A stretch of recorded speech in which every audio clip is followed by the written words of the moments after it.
let's pick up right away with this, with the state of Pennsylvania appealing the issue to the U.S. Supreme Court. So those of you, my friends, will want to remember some of the background on this. So for those of you who remember, Bill Cosby was tried and convicted of various misdeeds involving Quaaludes, and he was sentenced to prison for, the stuff with the women, which was, not great. And the Pennsylvania Supreme Court, the highest court in Pennsylvania, upon review of this case, decided to throw out the case. They concluded that the prosecutor in the case had made multiple public statements regarding Cosby's participation and that it wouldn't be used against him. Now, this wasn't done as part of a formal plea or formal agreement. So it wasn't done as a formal plea agreement, or it wasn't done as part of a formal non-prosecution agreement, or it wasn't done in any formal way. We just had statements from the prosecutor and then Bill Cosby cooperating, which incidentally, his attorneys at the time should be shamed. You definitely want to get that in writing. Just, FYI, you definitely want to get that one in writing. If you think the prosecutor has indicated to you in public that you can cooperate and it won't be used against you, get that shit in writing, ma'am. So I don't know who his attorneys were at the time and how this fairly obvious step somehow eluded them, but it did, which I guess just shows that even money and fame cannot necessarily buy competence when it comes to lawyers. I'm not sure if that's a good thing or a bad thing, but either way. Anywho, the Pennsylvania Supreme Court in the end decided it didn't matter, that these public statements were enough, and that we're going to throw out the case. And Bill Cosby gets to go home, the case is over, you can't retry, go away. That's what the Pennsylvania Supreme Court said. Okay, now the state of Pennsylvania wants to appeal to the U.S. Supreme Court. And that's kind of weird because, as I've explained on this channel more than a few times, the U.S. Supreme Court only has power to decide federal issues. They're the Supreme Court of the United States, which means they have the power to decide laws of the United States. They have no power to decide the laws of Pennsylvania. If you want to know the laws of Pennsylvania, go ask the Supreme Court of Pennsylvania. That's what they're for. So you can't appeal purely state issues to the U.S. Supreme Court. So you might be wondering, okay, well, what is the federal hook that Pennsylvania is going for? All right, well, I'm just going to read it to you because it's only a page long. The Pennsylvania Supreme Court granted relief under its erroneous construction of the Due Process Clause of the 14th Amendment without an independent and adequate state ground. This error requires correction by this court.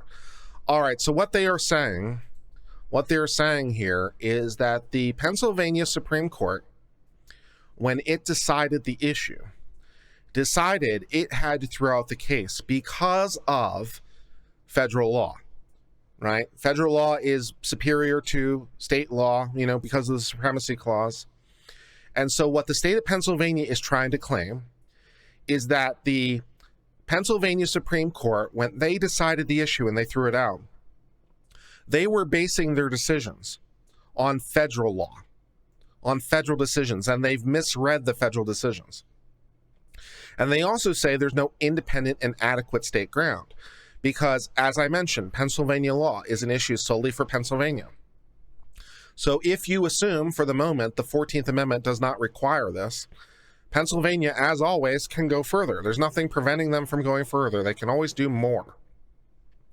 So Pennsylvania can always say this is required by our Constitution, at which point that's the end of the discussion. The prosecutor wants to argue that the Pennsylvania Supreme Court, in its analysis, didn't have independent state grounds, that they decide the issue on federal law. Okay, let's read the one page.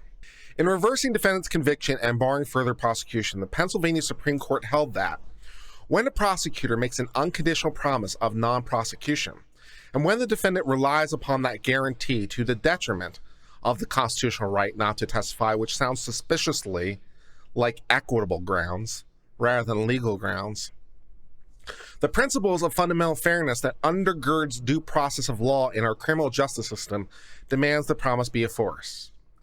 All right. In reaching this conclusion, the court relied on Santobella versus New York, various third and other federal circuit opinions, and Pennsylvania case law applying federal due process analysis. Okay, so they want to say that they misread this case, Santabello.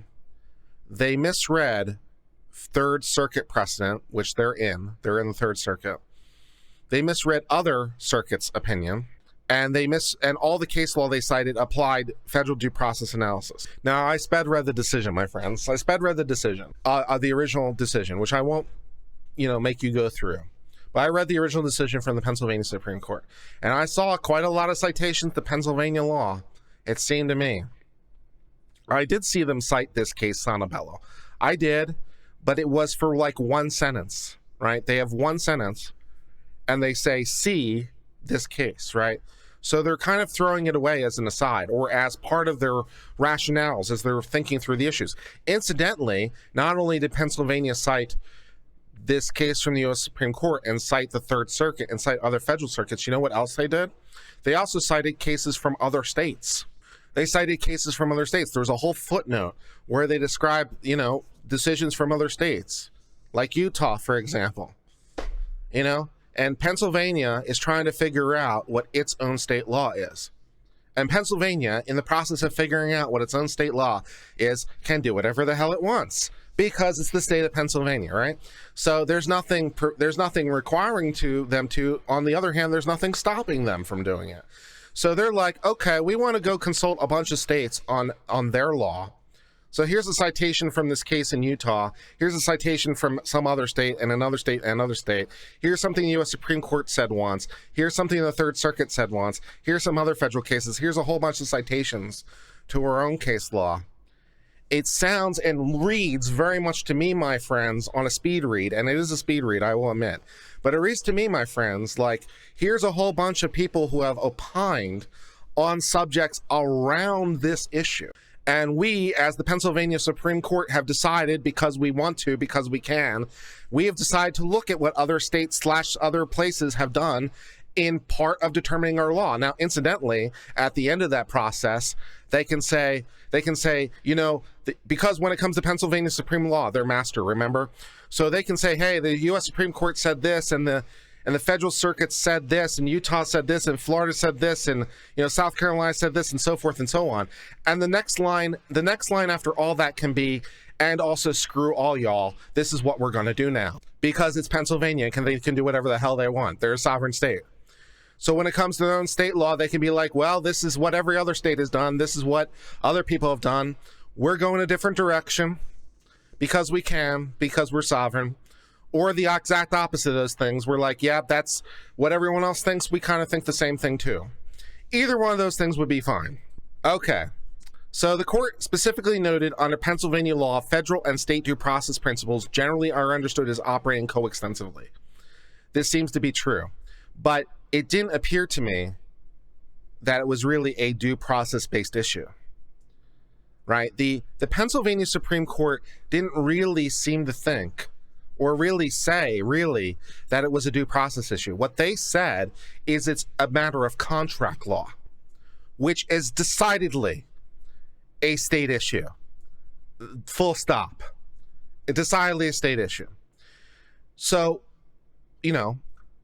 what makes a contract? Well, what makes a contract is a matter of state law and depending. So let's read again what the Pennsylvania Supreme Court said, right? In the paragraph they said. Right, so this is the one paragraph they cited, which is kind of damning to their own case. When a prosecutor makes an unconditional promise of non-prosecution, and when the defendant relies upon that guarantee, right? So what they're saying, in other words, is Pennsylvania made what we call in the biz a unilateral contract offer. A unilateral contract offer. Most contracts in your day-to-day life are bilateral. There are two people both exchanging things, right? So every time you go to the store and you buy anything, that's a bilateral contract. Obviously, there's no paper, but you don't need paper for a contract. You have a contract in fact. It happened. I bought an apple. I paid you for the apple. It's apple for money. That's a contract, man. End of contract, right? It's not a complicated contract. But that's your typical contract. Or if you have a yard sale where you're offering a bunch of things at various prices, that's bilateral because there's negotiation, right? And people can like offer other things and stuff. So that's bilateral, right? What makes a unilateral contract? It's a special kind of contract, or it's a different kind of contract at least. A unilateral contract sets out all the terms, and a unilateral contract can only be agreed to by doing the thing, right? So when it comes to a bilateral contract, you can enter into the contract by promising things to occur in the future, right? Which is not infrequent, like I'll pay you tomorrow for the apple today. Or you can agree to contingencies, or you can agree to like all kinds of things that may or may not materialize in the future. So you can have contracts that have contingencies and all this crap. Like, so you don't have to perform on the contract to accept it. You can just sign, you can agree, you can just do that. You just sign, exchange, and promise. But a unilateral contract isn't like that. A unilateral contract is one where you have to perform the contract in order to accept the contract. The only way to accept the contract is by performance. You can't say orally, you can't put it in writing, you can't make a promise. You have to do the thing. What is the thing? Well, it's whatever the unilateral contract specifies. Now, I'll give you a classic example. A classic example of a unilateral contract that maybe you've seen in your life. You're going around and maybe on a telephone pole, or maybe on a community bulletin board, or maybe posted to a wall, you see a sign, and the sign says, "Lost dog, reward $500 for safe return," and it gives you a picture of the dog. But that's an example of a unilateral contract, right? You can't agree to it orally, you can't agree to it in writing, you can't agree to it by promise. There is only one way to agree to the contract: by performing on the contract, namely showing up with the dog. The piece of paper is a unilateral contract. It sends out all the terms. Dog, $500. That's a unilateral contract. So Pennsylvania said, hey, wait a second. When you guys made this unconditional offer openly in the press, and Cosby relied on that, we think, as a matter of our state law, a unilateral contract was created. So it really wasn't a due process argument from Pennsylvania. So, that's a problem. As this court has noted in Michigan v. Long, when, as in this case, a state court decision fairly appears to rest primarily on federal law, it does not. It does not from your own citation, your own quote of the Pennsylvania Supreme Court says it doesn't rely on federal law. It relies on contract law, or be interwoven with federal law. And when the adequacy and independence of any possible state law ground is not clear from the face, it's kind of clear to my mind, we'll accept as the most reasonable explanation the state court decided the way it did because it believed the federal law required to do so. Yeah, no, I don't think that's a fair read of what Pennsylvania did in its decision on my speed read. Again, they did cite the U.S. Supreme Court in like a sentence. They did cite other courts, but it didn't seem like they were citing them as authority, or let's put it a different way. They weren't citing them as binding authority. In other words, we don't have to follow. They were citing it as what we call persuasive authority, right? This is persuasive authority. Here's a whole bunch of courts that don't bind us, so it's persuasive to us. And we're looking at it as potentially whether or not it will persuade us. And it has persuaded us. That seems to mean what's going on. This court has said jurisdiction in the absence of plain statement below rested on adequate and independent state ground. No such statement exists in the Pennsylvania Supreme Court. Yeah, but no. The court should have granted the writ to address the serious misconstruction of due process, which I don't think that's what happened. I think it's a contract law case. And that's the end of the entire argument. That's all there is.